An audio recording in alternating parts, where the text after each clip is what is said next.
السلام عليكم حبايب قلبي سومة. النهارده هنعمل جولة في مطبخي البسيط جدا، وتقولوا لي ايه رأيكم فيه. يا رب يعجبكم. ونقول بسم الله. انا كده على باب المطبخ اهو. انا كده هخش. اول حاجة حطاها في الوش التربو بتاعي. حاطه عامله بس يعني عامله اول واحده كده دي فاضيه، حاطه فيها المشمع بتاعي اللي بفرشه على الرخامه. وعامله هنا بطاطس وهنا بصل، وتحت حاطه المقشات بتاعتي بالجاروف، الحاجات السيمبل الصغيره واللمامه والكلام ده. وهنا دي تلاجتي اهي.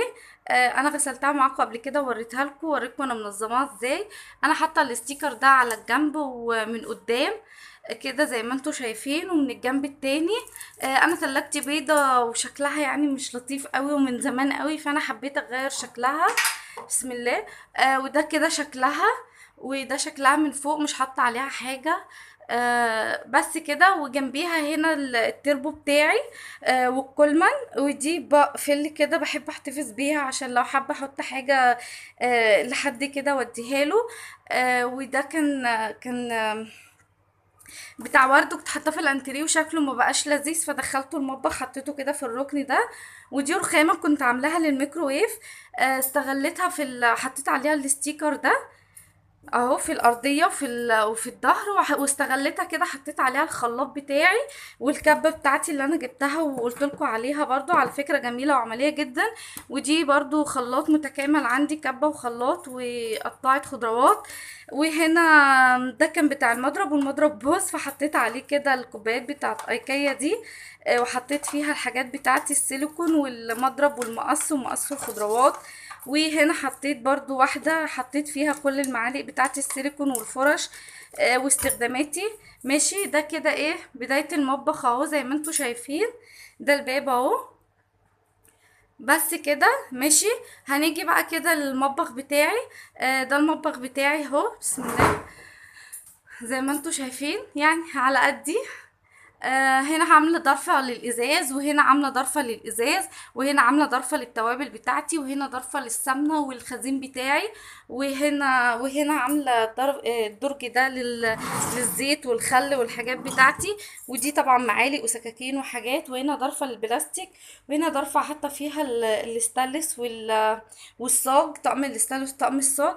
وهنا على الرخامه مش حاطه حاجه غير الرخامه بتاعتي دي اللي انا عملتها معاكم وزينتها بالستيكر التايجر. وده طقم التوابل اللي انا عملته معاكم برضو، عملته بالتايجر اهو. بسم الله. عندي الستاند ده بتاع طقم توابل اللي هو ده، شلته في النيش لاني ما بستخدموش، وحطيت فيه الطقم اللي انا عملته معاكم اهو. البطرمانات، اعادة تدوير البطرمانات. وحطيته كده زي شكل. والرخامة بتاعتي دي حطاها كده كديكور، وحط عليها برضو الكوباية دي، وحاطة فيها الحاجات دي يعني عاملاها زي ديكور اهي. ودول عجبوني جدا في السوق فجبتهم، قلت احط ملاحات شكلها حلو. قلت احط فيهم يعني الملح بتاعي والكمون والحاجات، لان انا ايدي فرطه شويه في التوابل، فانا ايه قلت ده هيحكمني هيبقى خفيف كده. ماشي. اللهم صل على النبي. وده كده المطبخ بتاعي. ودي المناديل اللي انا عملتها معاكم، وقاعده المناديل اللي عملتها معاكم اهي. بسم الله الرحمن الرحيم. اهي عملتها برضو بالتايجر.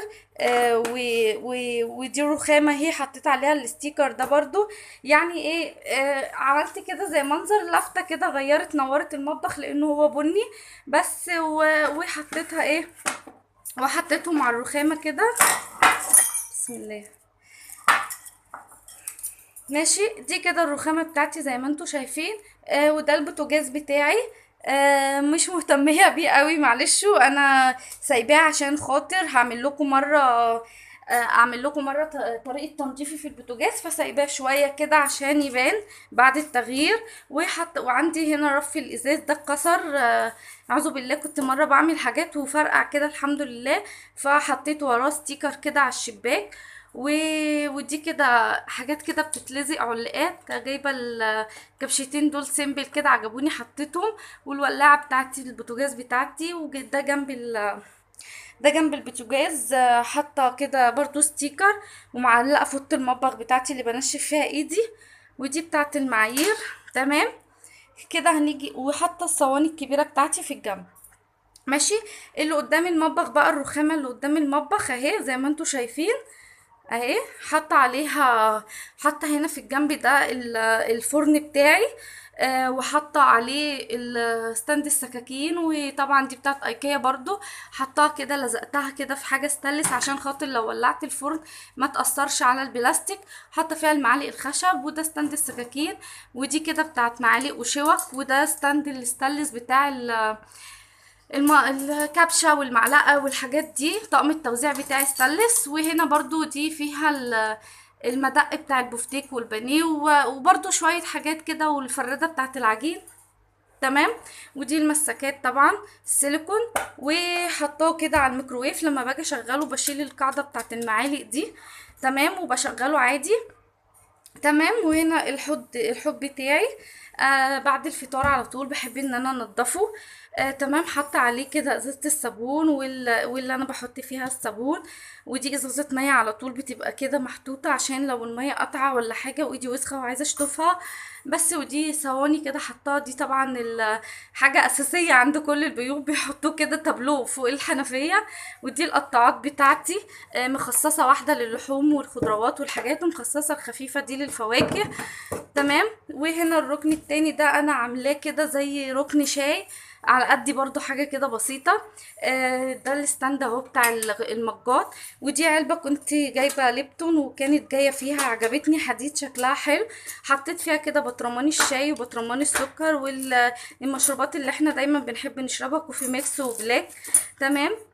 والجردل ده سيمبل كده عجبني، عشان ناخد المعلقه كده وناخد المج ونعاير على طول، والكاتل جنبيهم نشغله ونصب على طول. يعني قلت ايه، كديكور كده لذيذ وبسيط، واللي عايز يعمل مشروب يبقى سهل كل حاجه قدامه. ودي جبتها كده وحطيتها وراهم كديكور. تمام. ودي كده الرخامه التانية بتاعتي اهو.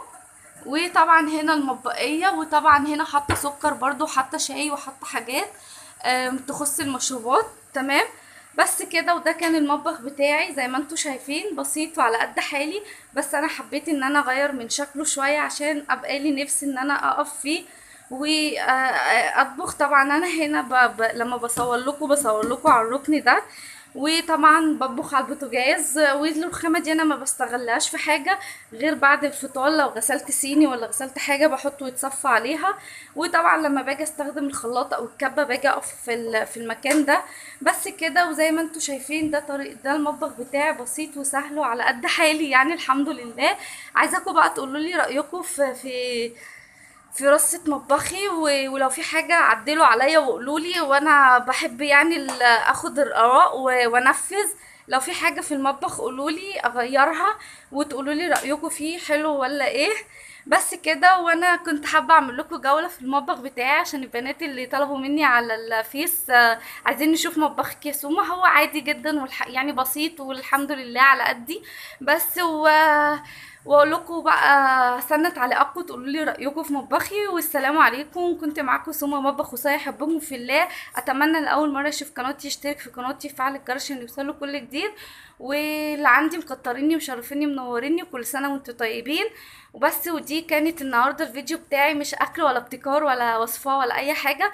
انا كنت حابه بس البنات اللي طلبوا مني يشوفوا مطبخي اوريه لهم. وانا على فكره يعني مش مروقاه ومش موضبه نفسي قوي عشان اصوره لكم، والله ده انا بعمل احسن من كده، وبروقه وبنضفه اكتر من كده. بس انا ايه قلت ايه يعني، مرة تاني بقى لما روقوا الترويقة الصح هصور لكم انا برص حاجتي ازاي، وكل ظرفة مخصصاها لايه. وهصور لكم فيديو تاني ان شاء الله. لو قلتولي عايزين نشوف انتي بترصي حاجتك ازاي، هعمل لكم فيديو تاني. هستنى بس انتوا اللي تقولولي اعمل ايه، اصور ولا لا. واقول لكم السلام عليكم. كنت معاكم سومو مطبخ وصايا، احبكم في الله، مع الف سلامه.